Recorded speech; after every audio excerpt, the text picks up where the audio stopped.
Welcome back, everybody. My name is Eltimar, and we are going to be continuing our Let's Play of Pillars of Eternity. Where we left off last time, we just finished picking our god. We chose Rimmergand, and now we are back at the Ducal Palace, and we're going to talk to Firga. Hail, traveler.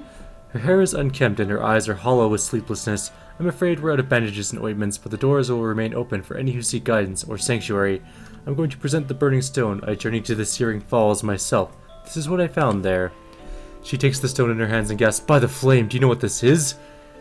It's a fragment of the Godhammer bomb. Yes, she turns it in her hand. This very weapon that Magrin herself helped us build to defeat Widewind in the Saints' War. She turns the stone in her hands, gazing into its bright glow. It's weird seeing it right in front of you like that. Before it was just stories, never seemed real. Yet her mouth twists into a frown, and the orange light carves deep shadows across her face. So why don't I feel any differently? What good does this do? Her knuckles whiten as she tightens her fingers around the stone. You hold part of a weapon that is designed by a god. The very existence of such a thing should fill you with awe. Her face relaxes and her eyes drink in the glowing thing in her hands. So it does. It's not an answer, but it has meaning. She closes her hands around the stone and tucks it away. I'd forgotten how important that is. Meaning she has no idea what it means, what it represents, what went into it. She looks at the statue. A flame springs from its raised hand. Of the things I have always loved about Magran is her affinity for fire, how it grows and spreads. You feel the warmth from the fire rippling across the room. You've given me what I need. I'll make sure to give the people of Defiance Bay the support they need, and we got an extraordinarily positive increase in our reputation. Now let me give you something you might need. She disappears, returning quickly with something in her hands, a weapon worthy of the goddess herself. Please accept it as thanks for your service to Magran and to me. What is it?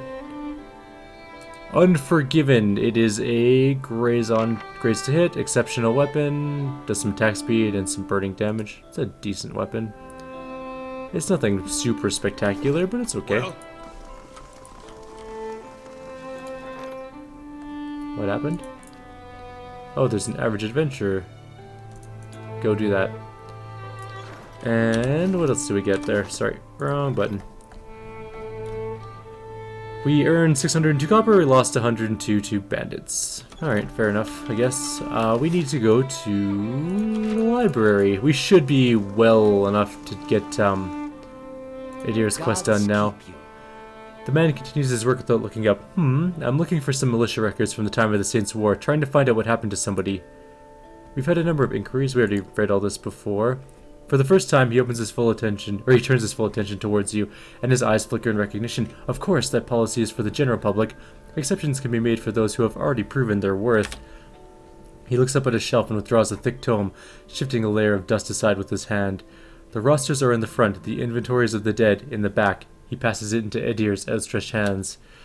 Eder leafs through the book for some time anxiously, running his thick farmhand fingers over page after page of names. At last, his hand stops, his fingers just below one name. Odin Talej died 18 Majavernho 2808. Third Battle of Cleaban Relog. Blazing Glonfather names, I swear. Rayet Saris? He stops short, his eyes bulging. They scan back and forth over and over. I'll be the effigy. He fought for Rayet Saris. Why'd he fight for Rayet Saris? He stares at the page, his jaw agape before suddenly looking up at you. What's the matter? He's a traitor. But that's just it. Woden always knew the right thing to do. If he fought for Wadwin, he's not the traitor. I am. We gotta go there. That battlefield. Clea... the one I said. I don't know how else I'm gonna make sense of all this. I gotta see what he saw. And who knows, maybe his spirit will even be there and you can have one of your weird talks with him. I mean, worth trying, right? I want to be cruel, but Eder is a good companion, so... we probably won't find anything. I don't want to lose a tank. While we're here... no, we don't need anything else in the city, I don't think. We do. I went to the store and I sold all of our junk. We have so much gold. I honestly have no idea what I'm going to do with all of this gold. Like, I'm sitting on 101,000 gold. I have nothing to spend it on except for enchantments later on. When we get some Sky Dragon Eye, which I'm gonna go. Actually, we should go get that soon. Where's Cleobon Rilog? There it is. 20-hour walk. Jesus. Do we even have any food? I think we might have left without buying camping supplies. That might have been a bad call. Oh no, we have one. Okay. Alright, we're at Cleobon Rilog. This is the place. My big brother's last battle. I wish I could tell you what we're looking for. Eder scans the lush landscape before you in all directions. He presses his lips together. Anything from that battle, I guess. Whatever 15 years of rain hasn't buried. You see my brother's ghost, you give me a holler, all right? He looks at you and winks. Not much here. Too recent. Oh, there's stuff on that body I didn't even notice. Hello? Any corpses? I think I see. No. Never mind. Yep. These ruins are claimed, friend. On your way. No need to get riled, boys. We're just passing by. Look at his talisman, Pag. Eothasian. How about that? A godless sack of shit. We got a blazing corpse worshiper on our hands. Actually, they never found the body. Eder fumes. He opens his mouth to say something, then closes it. He quickly replaces his frown with a polite smile. Only reason for the legacy is because the Duke doesn't got the guts to see you all slaughtered. The gods want you dead. Me and Pag, though, we done our part during the purges, didn't we, Pag? He grips his saber. Seamstresses? Make your cracks now. Got no god or homeland to avenge you. By Magrin, this'll be short work. This has nothing to do with the gods. Just ignorance. Doesn't matter who it was for anyway. Country's better for the purges. Maybe we start a new purge right here. You made a terrible, terrible decision.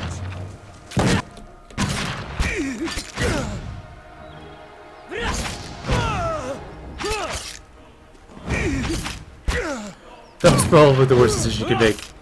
No, definitely take on the 6 heavily armed and armored Right. people. That was short work.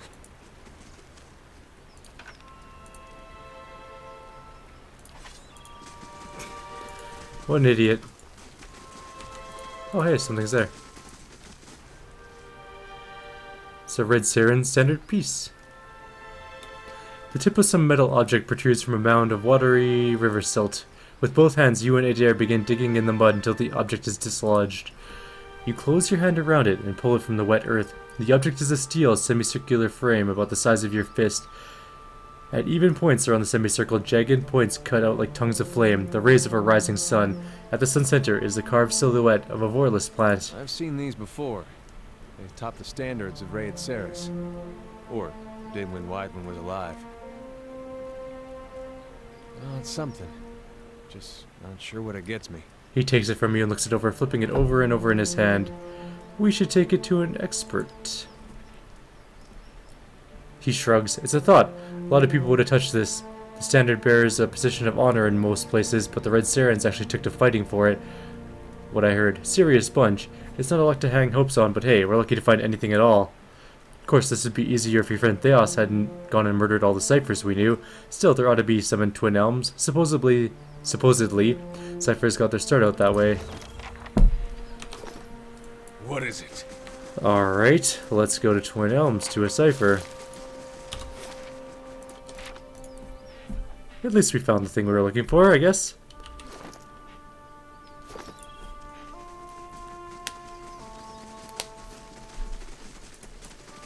Oh, Pallegina leveled up. I don't think I noticed that before, but I did now, so some stealth.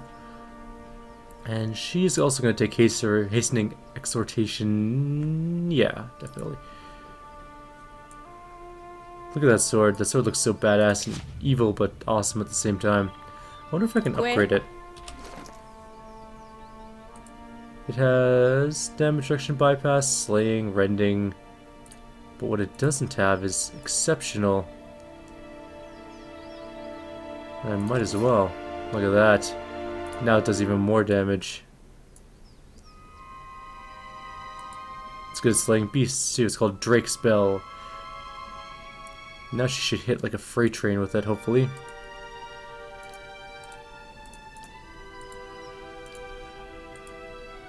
Right, she has might +2 armor. I forgot about that. Can't enchant boots. Can we enchant rings? No. What else can we enchant armor with, out of curiosity? Proofing, right. We should maybe make all of our armor something proof so that we can fight the dragon with ease. Where would a cipher be in this place? Elm's Reach? Just trying to think where we could find a cipher in this town.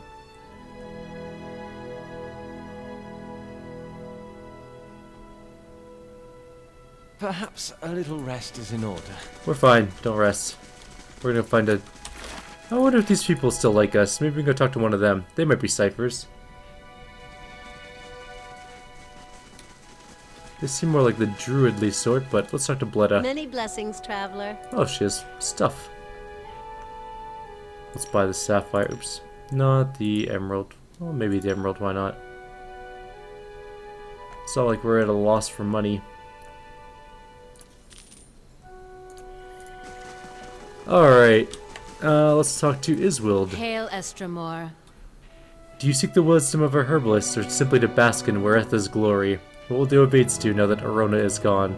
She lowers her head. That's unclear. Arona's passing has shown us the perils of leadership, even when authority has been as benevolent as hers. She looks on at the kith gathered in the grove. Most of us became Obates so we wouldn't be shackled to the whims of a god. Some of us have questioned what it means to elevate another as we did Arona. What do you believe? We believe that knowledge is found in the earnest exploration of the natural world. She tilts her head. We do not, as some have said, oppose the gods. We simply believe that we have found a brighter, more peaceful path than devotion. Fair enough. You're not helpful, though. You are not the cipher I need. Maybe in the... We killed everyone in the blood sense, so... Probably won't help there. Let's hop over to Old Song.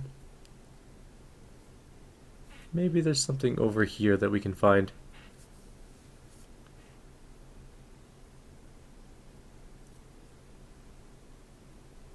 I'm gonna read my own biography eventually. I didn't know there was a biography. I'll take a look at it in a minute. Hylia Shrine, that's to the burial isle. It's not looking great. That was that merchant, right?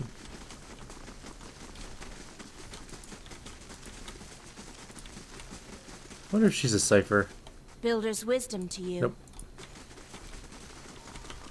Fangs, people. An antelope. Way out of the district, bunch of protectors and junk. Who's Dellum? Builder's wisdom to you. What can you sorry, salutations, Estramor, the Orlin chirps in a sing-song voice. I am known as Dellum, chanter of Old Song. I trust you are enjoying the beauty of this sacred place. What can you tell me of this place? Old Song is a sacred site, home to many of the builder's finest works, Galawain's Maw, Hylia's Temple, and Rimgram's Temple, known as Noonfrost. Reimergan, sorry, I keep saying his name wrong, can be found here. He looks you up and down with a smile. Visitors are a rare sight in Old Song. Whatever it is that brought you here, be thankful you have the privilege to see this place with your own eyes. Not helpful. I'm looking for ciphers. Anyone know a cipher? I don't think anyone's around to notice us stealing.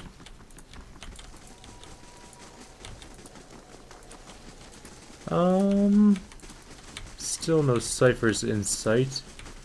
And I'm willing to bet we're probably not going to find any. But it doesn't hurt to glance around.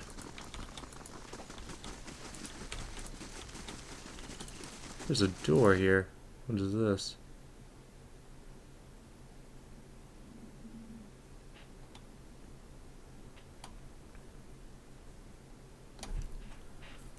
Let's see. Oh, this is the Galen. Okay, I see. This is the other way into the Maw. I understand. Gotcha. That makes perfect sense.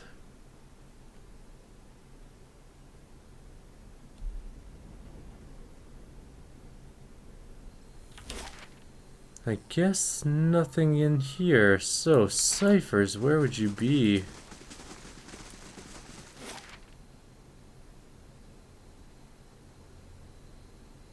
Hearth Song, maybe? Guess it's worth a shot. If not, then maybe the trees in front of that one temple that we went to that has the gods in it. There's ciphers. Maybe they can help us. Or, I don't know if they're ciphers. They can read our minds, though. I'm not sure if that really makes them ciphers or they're like dryads or something like that. Glenfathan home. It's a market. It's a home. That's the place. That's the passage of the six. So, we'll look around for a cipher. If I don't find one in a couple minutes, I might just pause the video and go take a look around and find one for myself. We could always grab Grieving Mother, I guess. That was where we stole the baby that we killed.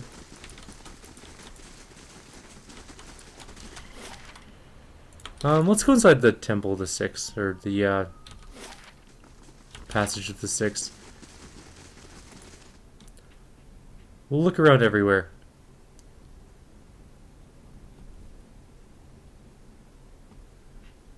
I wonder if it says in our journal. I should check. Bring it to a cipher. Okay. Crows, no. Redeye. Who's a Redeye? Tread carefully, Estimar. Sensing your approach, the agitated elven hunter suddenly drops his conversation and turns to face you. What kind of courtesy have you learned in your filthy homeland? A red stripe of paint gleams pearly with sweat from a cheekbone to cheekbone. We speak of Glenfathan matters. Begone! The huntress in the group raises her calloused hand. Still your heart, Redeye. Do you not forget where you stand? She parts the fine strands of golden hair that float before her face and acknowledges you with a nod. In the house of our ancestors and the six tribes, we commune as one people. Redeye looks away and fumes in restrained breath. The ancestors will forgive me and my brother when I clean the shame away from his name and from the taint that it has brought to our tribe. What happened to your brother? My brother, the hunter's heavy breathing pauses for a moment. My brother Fjorm is the greatest hunter of our tribe. He set out on a blood hunt but hasn't returned, and now, Arthwin, that puny liar, he claims that my brother... Redeye clenches his fist. The elven huntress fills in the silence. Arthwin belongs to another tribe. He is the hunter that competed against Fjorm during the blood hunt. She gives a glancing look to Redeye. Arthwin claims that Fjorm has exiled himself, deciding not to return to Twin Elms. Redeye scowls. His stripe of paint curves like an angry wound. Exiled in shame for losing to him during the blood hunt. Can you believe this liar? Even though Arthwin returned with the giant Stelgare's fang as proof, it's hard to believe that Fjorm would have failed to kill the prey first. The huntress digs her heel on the dark soil, but you cannot claim that yet, Redeye. Not until the Anamfatha judge the truth. Why would Arwen lie about your brother? Redeye throws his arms in the air. Why? He looks as if the answer were obvious. Redeye, please, still your anger. He does not know our customs. The huntress turns to you and nods. Arthwin stands much to gain from claiming a victory over Fjorm. It brings renown and glory to his kin, a lesser tribe, the Twice Split Arrows. Arthwin has no history, no name, and now he returns a hero while my brother... Redeye's face twists in ire, tricked perhaps, worse. You mentioned a blood hunt. What is it? We prove our worth in a blood hunt. We set out stalk and prey, always a dangerous creature, and only one kills it first. The elven huntress interrupts with an exasperated sigh. Yes, but we hunt as pairs, to bond. As Glenfathan, as one. Not as enemies. 2 hunters, 2 tribes, 1 spirit. That is our way. Redeye glowers in response. Our way isn't to lie. We don't betray our brothers and sisters for our own gain. The blood hunt between your brother and Arthwin has broken the communion of our tribes, Redeye. Do not dig in this wound until you can claim the truth. Perhaps our customs appear strange to you, but despite what you now see, we Glenfathans hold our bonds sacred. How do you plan to clear Fjorm's name? A bead of sweat rolls down Redeye's forehead and hangs from his red-painted cheekbone like a drop of blood. It quivers as the hunter's muscles twitch. I can't tarry here while my brother's fate remains unknown. The Anamfatha must let me go. To judge Arthwin and to clean our tribe's name, they cannot listen to only your truth. The huntress lowers her hand, glancing at you. Before the Anamfatha, only an impartial voice can speak for what happened. Redeye whips his neck and the drop of sweat lingering on his cheekbone flies in your direction. You mean to involve this one and Estramor? She points at him, her callous finger curved like a claw. Listen to me now. Arthwin returned with proof. Your brother did not even come back. Thunderous blows against the fine hairs floating over her face. The tribes are split. Something must be done. She looks at you, and this one is known and respected among all of the people here. What do I care about your petty troubles? I've got more important things to resolve in this city. Redai's smirk bends the red stripe of his eyes. How typical of Espoc to think themselves so lofty and beyond reproach. He flares his nostrils in a deep breath. If you're so important, discovering my brother's fate should prove a simple challenge. The huntress nods at you. Fjorm and Arthur went to the North Wales forest, beyond the Onsong Pass, to hunt for a giant stelgare. Search there and return to us with the truth if you can, but be aware, stelgare of such size, many times over their lesser kin, usually gather a big pride, that follows them closely. Redai fixes his eyes on you, two glowing embers over the blood-red stripe painted on his face. Espoc, I don't expect help, but I'll do anything to know my brother's fate and to clean the stain that Arthwin has spilled on our tribe. He throws his chin back. Anything. This I claim. Well, we already know what happened, actually, so... What brings you here? You've returned. I haven't actually gone anywhere. I just didn't tell you the truth when I first arrived because I already know the answer. He glances at the hunters in the group. We hope you found the truth about my brother's fate. I've concluded my task. It's time to speak with the Amenfath. What did you see? Where's Fjorm? Redai takes a step forward. Tell me. Redai, the hunter thrusts her palm between you and her companion. The truth belongs to all of us, even Arthwin. You know this. Redai hesitates a moment. He wipes the sweat off his face, leaving traces of red and paint on his hands. I'm ready to share the truth with the Amenfath. He looks up, and I'll make sure that so is Arthwin. If it makes you rest easier. Let's go talk to them. Our paths cross again, Galwis Ananams. I've been investigating Fjorm's disappearance. Indeed, Arthwin and Redai have spoken of little else. I do not envy your position, Galwis Ananams. Yet your testimony may resolve the tensions between the Keepers of the Stone and the twice-split arrows. She steeples her fingers. When you've gathered your evidence, I'll call a hearing. Let's begin. She nods. I will summon Arthwin and Redai. Their fates and the names of their tribes depend on what you will reveal to us, Galwis Ananams. I think it's Galvis, actually. Galvis Ananams. I don't know, whatever. Bethwell stands at the head of the hall, lit from behind by dozens of candles. She casts a long shadow across the floor. We've gathered to weigh the claims of Arthwin and Redai in the matter of Fjorm's disappearance. To that end, we are honored by the presence of Galwis Ananams, whose insight will help us render a verdict. Murmurs of astonishment echo from the front of the hut. We begin with Arthwin's claim. He asserts that Fjorm lured him into a confrontation with the Stelgare, and that he slew the beast on his own. Fjorm, he says, exiled himself, fearing that the knowledge of his actions would heap shame on the Keepers of the Stone. She holds up a tooth as long as her arm. As evidence, he brings a fang from the great Stelgare. On the other hand, Redai states his brother was tricked and murdered by Arthwin during the hunt. A hunter of Fjorm's renown would not have fallen in the blood hunt, but by treachery. Her shadow flickers and dances in the candlelight as she looks to you. And now we turn to our Galwis and Anams. We ask only that you share your observations, that we may find closure for these two tribes. What fate befell Fjorm? Fjorm's dead. What?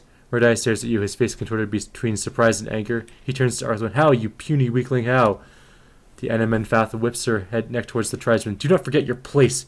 Redai's chest balloons, but he quickly lowers his chin in obedience. Arthwin's eyes dart from side to side.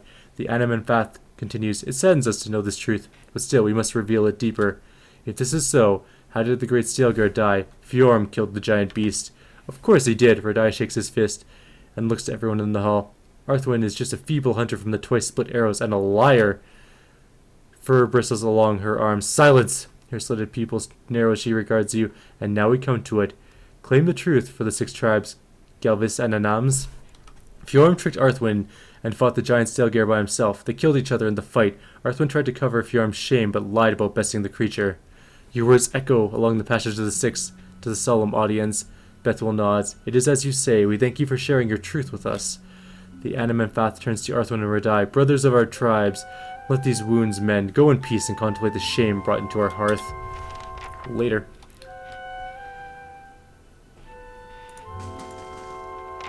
She turns back to you. A shame upon both tribes is not what I would have wanted, but we must learn to turn our faces to these hard truths if we are to survive the coming seasons. Your integrity is a boon to us. Please accept this with our thanks. What is it? It's a sword sheathed in autumn. It is a superb sword. It is a... Wow. That's a fantastic weapon, actually. Plus 12 accuracy is superb, obviously. Guarding, plus 1 enemies engaged, and does freeze damage. Can we enchant it further? What can we give it? I mean, we can give it some Why can't we give it accuracy or something? Or damaging even, that would be awesome. I guess we already have a quality. I guess we can't have another one. So let's make it kill beasts better. Why not? Be good against dragons. And it's better than our current weapon. Also, sweet sword. Awesome. So happy. Got a superb sword. Sheathed in autumn. It doesn't have the same damage reduction bypass, but it is pretty awesome. I'm not gonna lie. It's a nice sword. And we are What out. is it? And the average adventure was completed. Good job. We really have no idea where the ciphers are, and we're at 25 minutes. I think I'm gonna go explore around. I was gonna say I was gonna look it up, but that sounds like cheating. I'm not gonna do that. I'm just gonna go search around. When I find them, I'll start up my next video. Like always, if you guys have any suggestions or comments, please leave them below. Otherwise, I'll see you guys next time.